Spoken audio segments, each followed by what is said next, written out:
Igreja Açores, o programa com a atualidade da Diocese para ouvir ao domingo, ao meio-dia, na sua Antena 1 Açores.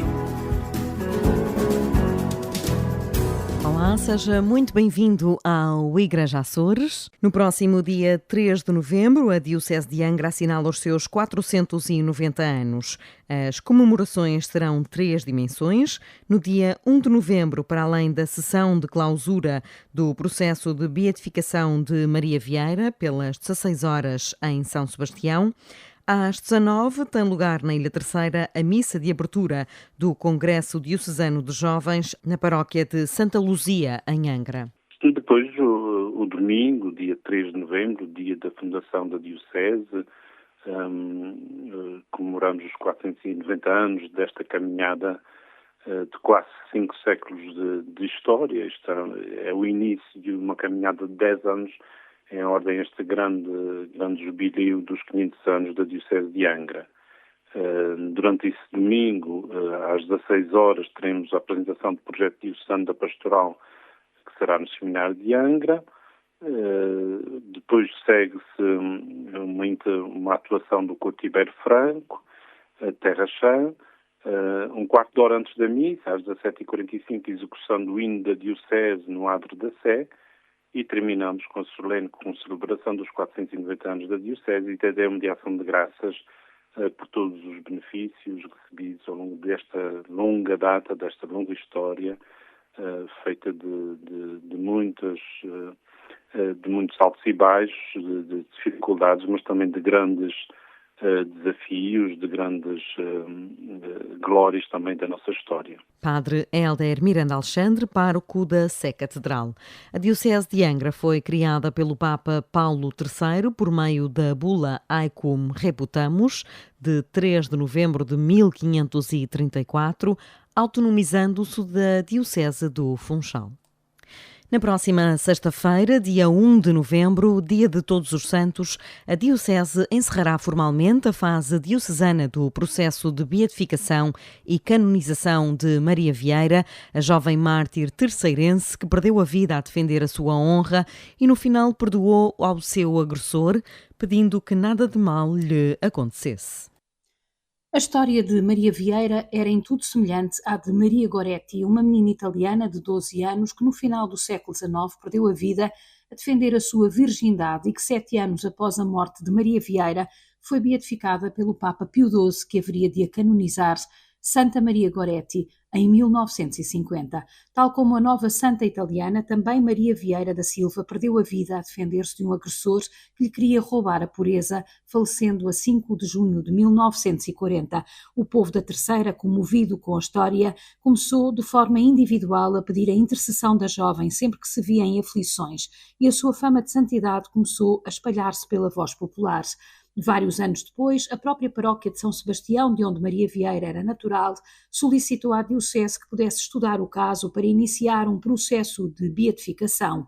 Nos anos 90 do século XX, houve pelo menos 2 tentativas por parte da paróquia junto de Dom Aurélio Granadas Cordeiro, mas a abertura do inquérito não seguiu em frente.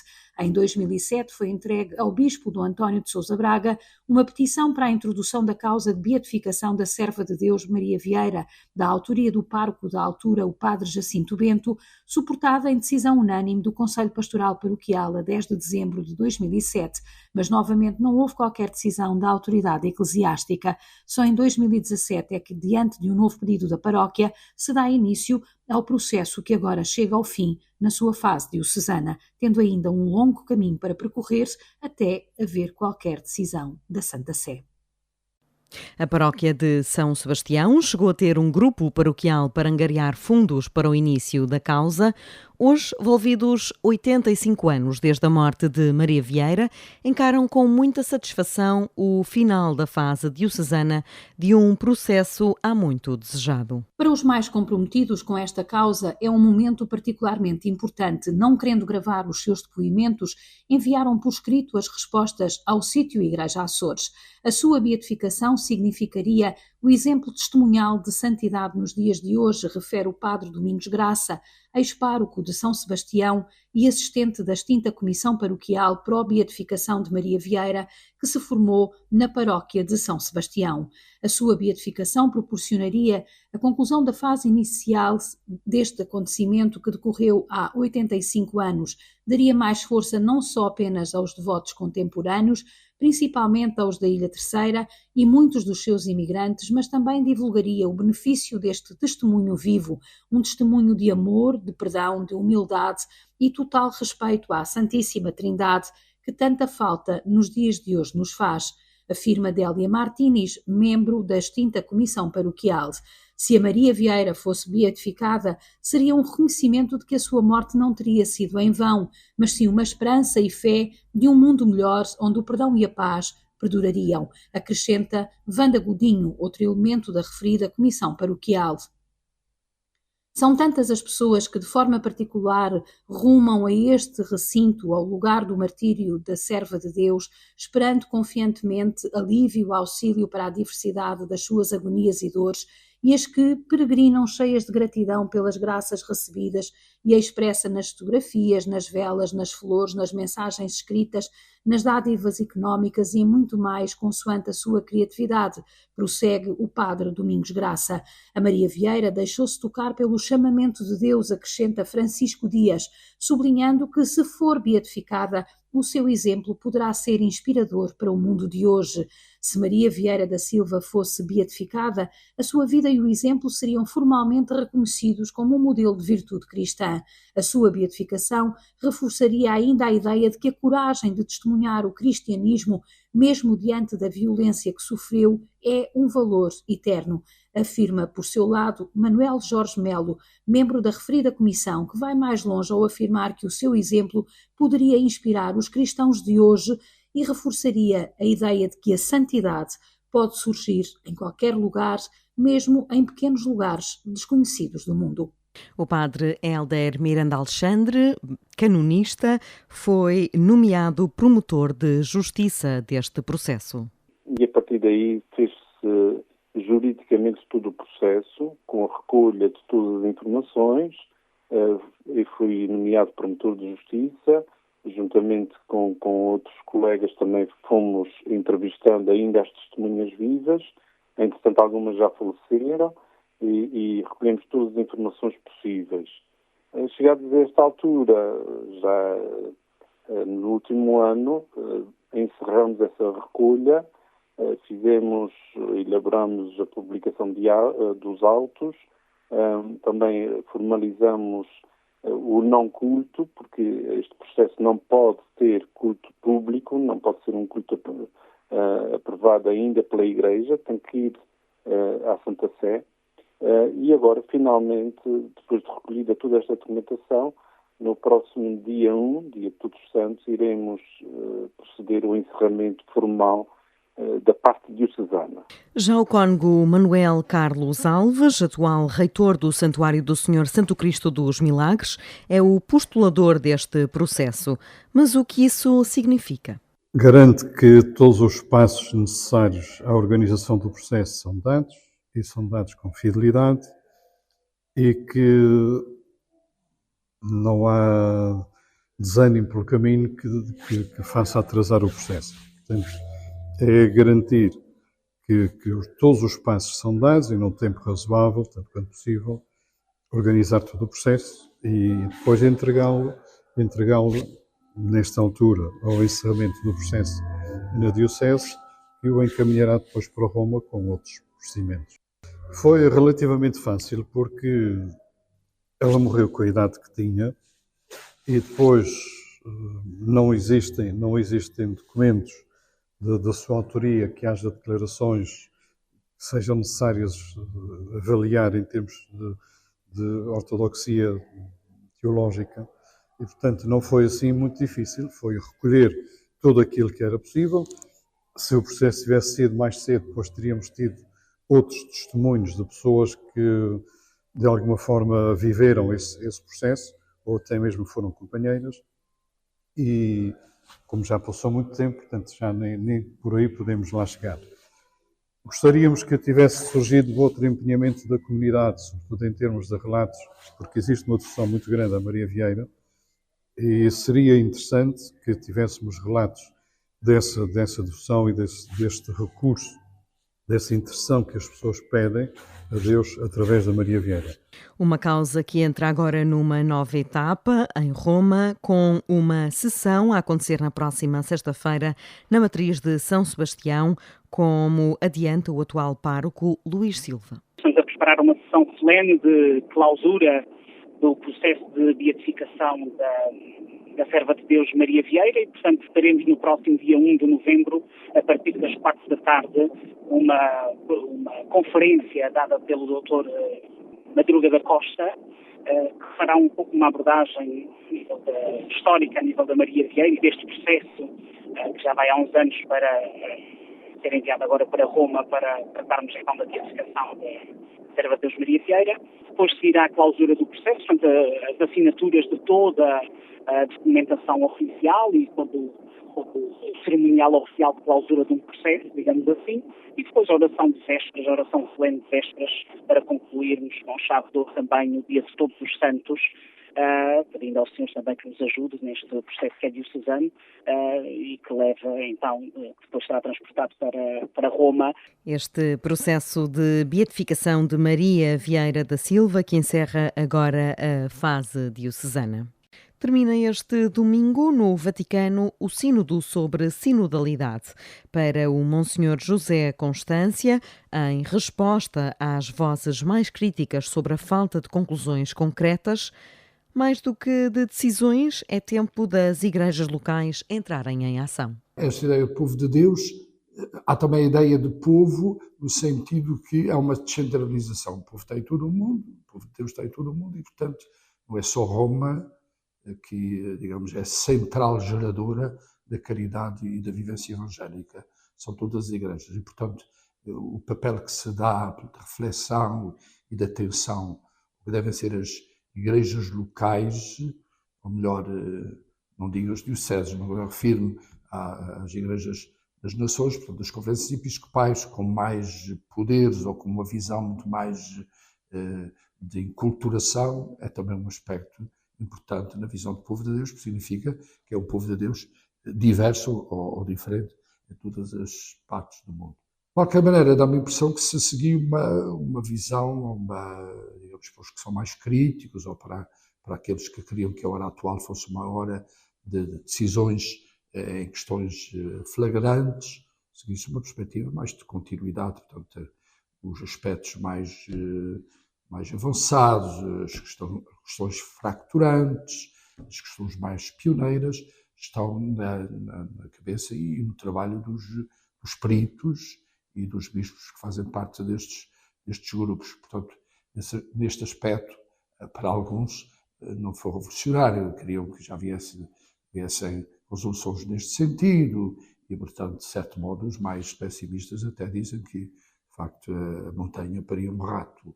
Esta sessão teve 368 membros com direito a voto, dos quais 272 são bispos, à imagem do que aconteceu em 2023. Mais de 50 votantes são mulheres, entre religiosas e leigas de vários países.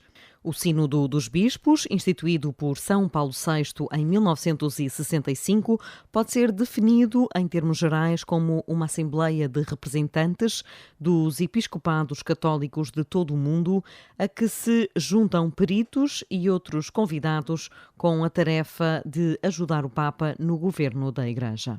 Dilexit Nos, Amonos, é o nome da nova encíclica do Papa Francisco que denuncia um mundo sem coração, preso ao consumo e à violência. Carmo Rodeia. A nova encíclica Amonos vai direta ao coração de cada um de nós. A partir de Romanos 8,37, Francisco fala-nos do coração amoroso de Deus como remédio para um mundo dilacerado pela guerra, pela pobreza, pelos desafios da modernidade, que deixam tantos para trás. A encíclica é talvez a mais pessoal e espiritual escrita pelo Papa Francisco e no dizer do arcebispo e teólogo italiano Bruno Forte, que fez a sua apresentação no Vaticano, pode ser considerada a chave de leitura do seu magistério. A encíclica, que é menos extensa do que as anteriores, com 220 pontos, organizados em 5 capítulos, apresenta uma meditação sobre o que significa o coração na vida de qualquer pessoa e vai até à proposta de uma redescoberta e renovação da antiga devoção ao coração de Jesus centrada no amor. Nesse itinerário, que nem sempre é fácil de perceber, há uma preocupação do Papa em mostrar um rumo que evite desvios, rigorismos ou espiritualidades desencarnadas ou falsos misticismos. O Papa destaca em particular as correntes que desprezavam tudo o que era humano e colocavam Deus tão alto, tão separado, tão distante, que consideravam as expressões sensíveis da piedade popular perigosas e necessitadas de controle eclesiástico.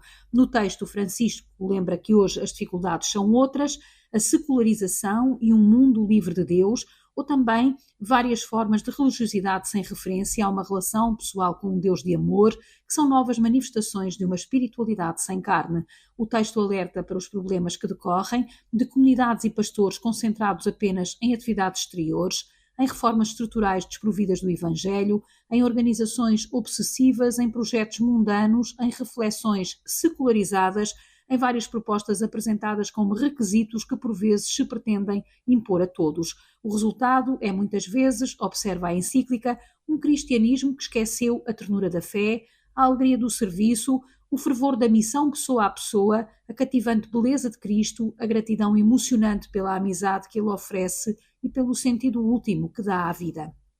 O primeiro capítulo, intitulado A Importância do Coração, proporciona uma leitura muito interessante onde o Papa conta histórias da sua infância e mesmo do seu período de formador na companhia de Jesus, citando autores tão díspares como Homero, Platão, Heidegger, Dante e Dostoiévski, sem falar nos místicos mais ligados ao coração de Jesus e ao amor que ele simboliza.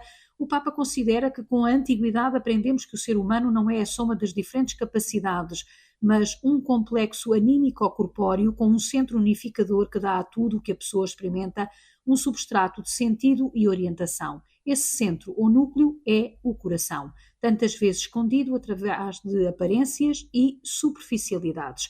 O documento defende que neste mundo líquido é necessário voltar a falar do coração, indicar onde cada pessoa de qualquer classe e condição faz a sua própria síntese, onde os seres concretos encontram a fonte e raiz de todas as suas potências, convicções, paixões e escolhas. Uma tarefa que não é fácil por causa da lógica do consumo, das redes sociais que impõem um ritmo frenético, o que pode provocar distrações. Assistindo a sucessivas novas guerras, com a cumplicidade, a tolerância ou a indiferença de outros países, ou com as simples lutas de poder em torno de interesses da parte, podemos pensar que a sociedade mundial está a perder o seu coração, adverte Francisco. Ver os avós a chorar sem que isso se torne intolerável é sinal de um mundo sem coração, acrescenta o Papa. O algoritmo que atua no mundo digital mostra que os nossos pensamentos e as nossas decisões da nossa vontade são muito mais padronizados do que pensávamos, são facilmente previsíveis e manipuláveis. Não é o caso do coração, indica ainda a encíclica num forte sublinhado. Na era da inteligência artificial, não podemos esquecer que a poesia e o amor são necessários para salvar o humano. Hoje tudo se compra e se paga e parece que o próprio sentido da dignidade depende das coisas que se podem obter com o poder do dinheiro. Somos instigados a acumular, a consumir e a distrairmos-nos aprisionados por um sistema degradante que não nos permite olhar para além das nossas necessidades imediatas e mesquinhas. O Papa conclui que o amor de Cristo está fora desta engrenagem perversa, abrindo lugar para o amor gratuito e contrariando a lógica da violência. Dilexit Nos surge depois das encíclicas Lumen Fidei, de 2013, que recolhe reflexões sobre a fé iniciadas por Bento XVI, Laudato Si, de 2015, um documento que propõe uma ecologia integral abordando questões sociais e ligadas ao meio ambiente, e Fratelli Tutti, em 2020, que recolhe as reflexões de Francisco sobre a fraternidade e a amizade social. Assinala-se na próxima sexta-feira, 1º de novembro, mais um dia de Todos os Santos, ou Dia de Pão por Deus, uma tradição católica açoriana que se vai confundindo com influências do norte-americano Halloween. O padre Vítor Medeiros, professor de Educação Moral e Religiosa Católica, faz um apelo à comunidade para a manutenção do Pão por Deus na sua verdadeira essência. Sabemos que devido à língua estrangeira, ao inglês e a influência depois quer do inglês e as atividades da disciplina nas escolas, desde o primeiro ciclo agora até ao secundário, que vão ganhando maior importância, porque é como fosse um segundo carnaval com muita influência e muita animação, e depois vem a questão das máscaras, das pinturas e também dos doces, que vão sobrepondo-se sobre as nossas tradições cristãs. Neste caso, julgo que nas escolas também ainda nós, professores de moral e até mesmo os professores de outras disciplinas e do primeiro ciclo, que ainda vivem a sua fé nas suas comunidades, que mantenham o costume de produzir com os seus alunos as sacas tradicionais, que eram tipo as sacas de pão, em que possam fazer o peditório pela rua da freguesia, ou até mesmo manter o costume de explicar o significado das cantilenas ou da tradição do Pão por Deus, explicando que em alguns lugares era mesmo a partilha do pão ou de biscoitos ou de outras coisas, que possam realmente manter cada coisa no seu lugar, para que se perceba que enquanto que o Halloween celebra a morte, o medo, as travessuras e a questão toda da noite, nós, em contrapartida do Pão por Deus, procura celebrar a vida, a partilha, a ajuda, a celebração da vida, a celebração da luz, que acreditamos ser Cristo Jesus, e o olhar uns aos outros com esta questão da caridade, da ajuda, da amizade.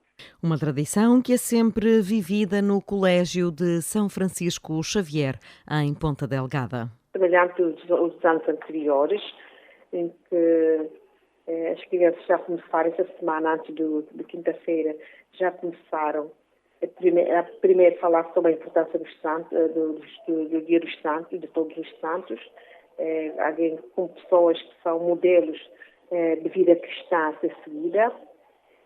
Posteriormente também explicaram sobre a importância do Pão por Deus.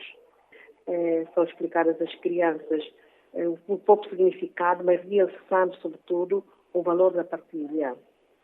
Eles também, nessa semana, estão a preparar os seus saquinhos com Pão por Deus, para posteriormente partilhar com os pais. Na turma, na quinta-feira, as crianças do pré-escolar percorrem vários setores do colégio, recitando algumas quadras, em que fazem o seu pedido do Pão por Deus em cada um dos setores do colégio. No final do dia, levam o Pão por Deus para partilharem com os pais, ou para casa, partilharem com os pais.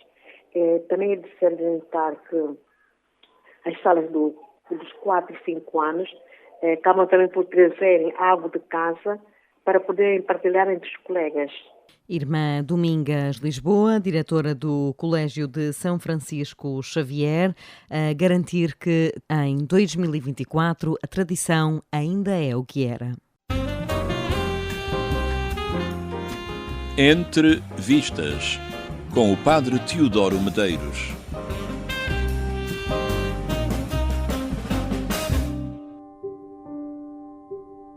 O destaque desta semana é ainda a dupla de realizadores argentinos Mariano Con e Gaston Duprat. O filme chama-se O Ilustre Cidadão e é uma comédia sobre a vida artística, tão ao gosto deles. O enredo prende-se com Daniel Mantovani, um escritor que recebeu o Prémio Nobel da Literatura e que regressa muitos anos depois à sua terra natal, na Argentina, para ser homenageado.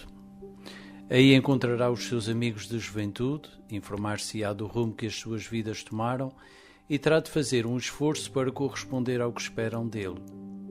De um momento para o outro, toda a população o admira convida para almoçar, precisa dele. É então que, contra as expectativas do próprio e de todos, as coisas começam a correr mal, passando de mal a pior. Ele será mesmo atingido com ovos durante uma cerimónia pública. O ilustre cidadão, uma reflexão sobre o mau gosto e o ser simplório, por um lado, mas por outro, sobre a desumanização simétrica que o snobismo constitui. Trata-se de um filme astuto, mordaz e cuja reviravolta final compensa largamente os espectadores. Não é obviamente uma comédia tradicional, é algo melhor, uma espécie de comentário social. Bom visionamento, um santo domingo e boa semana para todos.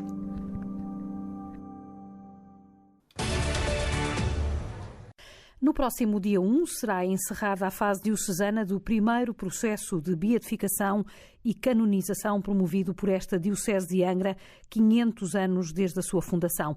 Falo do processo da jovem mártir terceirense, Maria Vieira, que perdeu a vida a defender a sua virgindade. Nascida a 11 de novembro de 1926, em São Sebastião, na Ilha Terceira, no dia 4 de junho de 1940, foi brutalmente martirizada por defender a sua virgindade frente a um homem que a quis molestar. Antes de morrer, pronunciou o nome do agressor e disse-lhe que não tinha raiva e que lhe perdoava. A fama de santidade vem daí, mas consubstanciada muito tempo antes pelo seu testemunho de vida. Ora, vamos tentar perceber o que é um processo de beatificação e de canonização. E connosco vai estar Monsenhor António Saldanha, a quem agradeço, sacerdote açoriano e secretário do Stúdium do Dicastério das Causas dos Santos. Obrigada por estar connosco. Terminamos esta fase diocesana e o processo seguirá para Roma. Convinha começarmos a perceber o que é que acontece para se iniciar um processo de beatificação. Como já foi assinado na introdução desta entrevista, e agradeço muito o convite que a Carmo me endereçou, esta oportunidade de dar talvez algum contributo para percebermos um pouco o que é um processo de beatificação e canonização. Bem, como já foi assinado, começa com a voz do povo, com a sensibilidade das pessoas que, através da fé, veem o testemunho de uma pessoa como sendo próprio de alguém que tem qualidades humanas e espirituais superiores à média. Isso chama-se santidade. Uma santidade canonizável. Ou seja, pessoas que são boas, que têm qualidades excepcionais, mas que dão a entender-se nelas algo de superior, de uma maior qualidade e uma maior sensibilidade espiritual. Que é o caso da Maria Vieira, como parece ser. Então, o processo, na fase diocesana, passa por uma recolha de documentos escritos sobre a pessoa, passa também pela auscultação das testemunhas, das pessoas, homens, mulheres ou crianças, que conheceram de perto o candidato à beatificação ou à canonização. Constitui-se, portanto, um tribunal diocesano para escutar os depoimentos dessas pessoas e também para recolher toda a documentação escrita ou pela pessoa, o candidato, ou então se foi escrito sobre ela. Terminado essa recolha de documentação escrita e esta recolha das testemunhas que foram escutadas no tribunal diocesano, faz-se a sessão que conclui essa fase e manda-se para Roma. É nessa fase que nós estamos agora. Exato, é nessa fase que vamos entrar agora, no caso da Maria Vieira. Para além destas pessoas que já nomeou, nomeadamente pessoas que tenham contactado com ela, pessoas que possam atestar esta fama de santidade, etc., quem é que intervém efetivamente na instrução do processo? Bom, intervém na instrução de um processo o autor do mesmo, pode ser uma diocese ou paróquia, no caso de Maria Vieira é a paróquia de São Sebastião. Intervém um procurador, que é o representante legal dessa causa. Intervém depois os membros do tribunal. que são o delegado episcopal, que representa o Sr. Bispo, um notário que registra as intervenções e o promotor da fé, que é o que faz os interrogatórios. Essas são um pouco as pessoas, ou os intervenientes mais diretos no processo. Além das pessoas que conheceram de perto a serva de Deus, ou um servo de Deus, estou a falar em geral, também podem ser ouvidos pessoas que ouviram e que são testemunhas da continuidade da fama de santidade. Uma vez chegado a Roma, o que é que acontece?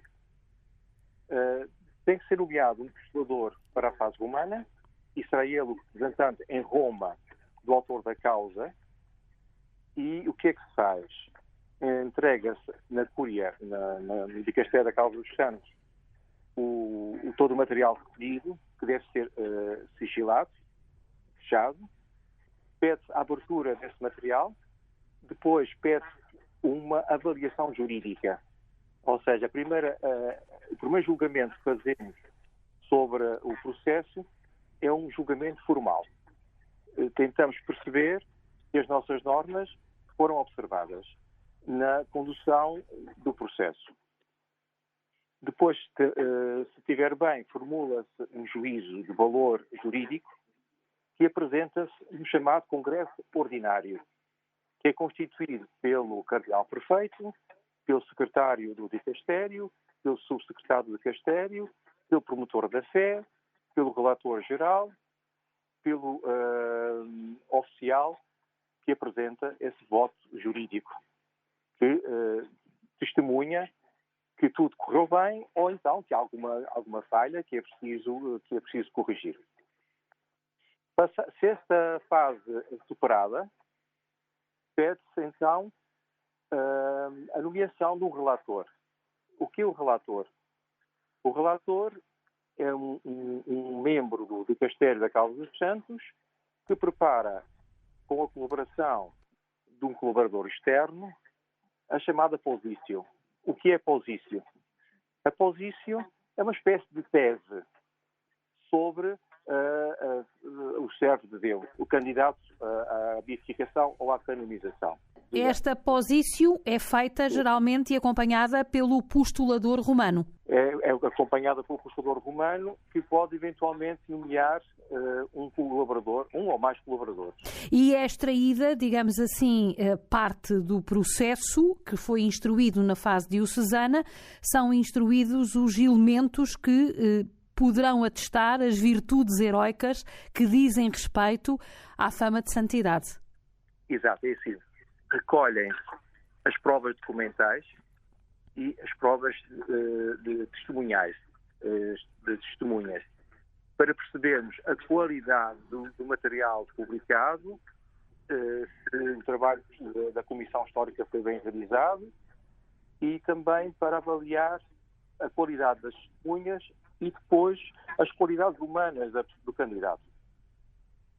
Tudo isso é incluído na posício, que é uma síntese do material recolhido na fase diocesana. Uhum. E depois essa síntese também tem que ser avaliada novamente no dicastério.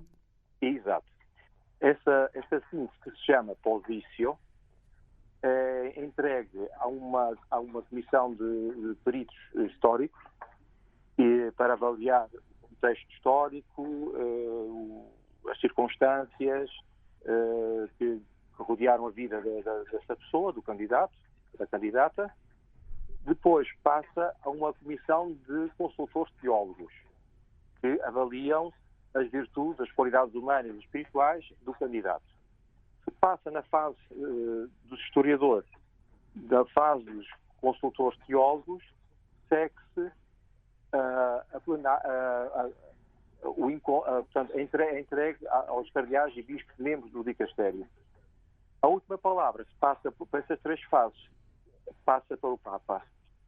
E aqui no final desta fase são declaradas as virtudes heroicas e o título é? Venerável. Venerável. Sim. No caso de um mártir morto por odium fidei, ou seja, por ódio à fé, ou então, não sei se será o caso, como é que foi feito o trabalho, e esperemos que possa ser, acho que essa é uma das hipóteses, se é declarada mártir da pureza, passa automaticamente de venerável, porque há um reconhecimento das virtudes, passa a mártir, a beata. Portanto, estamos numa fase, a partir do momento em que o processo chegar a Roma, ainda estamos numa fase, diremos, demorada. Sim. Nós talvez estaremos por enfim, depende um bocadinho do ritmo de trabalho do consultor, do relator, dos que se empenharem na escrita da posício, na qualidade dessa mesma escrita, porque é preciso, é como fazer uma tese. E, portanto, às vezes há alunos que, enfim, escrevem com mais facilidade, outros com alguma dificuldade, com mais qualidade ou menos qualidade. Em média, são 3-4 anos. Mas depende de vários fatores. Para a beatificação, não é preciso um milagre? Neste caso concreto, se for considerado uma mártir da pureza, não será necessário um milagre. E isso pode fazer com que, de facto, o processo seja um pouco mais rápido do que aquilo a que estamos acostumados. Por exemplo, na Diocese está a decorrer já há bastante tempo o processo de canonização, por exemplo, do beato João Batista Machado. Sim. Porque no caso do Batista Machado, a questão é encontrar, ou é termos notícia do milagre, e do estudo do milagre, possa depois conduzir à canonização. No caso da Maria Vieira, será o mesmo processo, que não é necessariamente mais rápido ou menos rápido, mas depende desse fator. Sem querer, e abeiramos-nos do final da nossa conversa, sem querer ir muito além daquilo que é esta questão formal, digamos assim, do processo, perguntava-lhe, o senhor que tem tanta experiência já no Dicastério das Causas dos Santos em Roma, não é estranho que na Diocese de Angra, com quase 500 anos, não tenha sido instruído um processo do princípio ao fim e que ele tenha chegado à congregação? Sim, é uma questão bastante pertinente. Provavelmente há fatores que são muito complexos e que ditam um pouco essa inexistência de um processo iniciado e concluído de forma feliz. Provavelmente, no caso da Madre Teresa, o facto de as ordens religiosas terem sido extintas logo no início do século XIX poderá ter faltado ali uma entidade, um ente que tenha diretamente posto empenho no processo, aliás, iniciado 5 anos após a sua morte, que é uma coisa extraordinária e muito positiva, porque o processo original, que é o chamado processo informativo, recolheu o testemunho de religiosas que viveram com ela e todas foram unânimes a declarar as virtudes heroicas da Madre Teresa. Provavelmente, esta circunstância da extinção das ordens religiosas, a distância geográfica dos Açores em relação a Roma e o certo desconhecimento de como se fazia uma causa, apesar da vontade explícita de alguns dos nossos bispos, pelo menos daqueles que eu conheci, essa vontade era expressa, era evidente. Talvez a falta, então, de pessoas formadas, preparadas para estes processos que eram, então, bastante mais complexos, ditou essa circunstância, essa situação. Mas não sei o futuro como será. De qualquer forma, temos agora em mãos, teremos aqui em mãos, eu digo como açoriano, com muita alegria, teremos agora em mãos um processo da nossa diocese. Inclusivamente da sua paróquia, de uma que já foi a sua paróquia, onde o senhor já trabalhou. Muito obrigada, Monsenhor António Saldanha. O processo de Maria Vieira vai ser então agora encaminhado para Roma. A conclusão será ditada no próximo dia 1, dia de Todos os Santos. A conversa entre Carmo Rodeia e Monsenhor Saldanha a encerrar este Igreja Açores. Nós estamos de regresso no próximo domingo. Igreja Açores, o programa com a atualidade da Diocese para ouvir ao domingo, ao meio-dia, na sua Antena 1 Açores.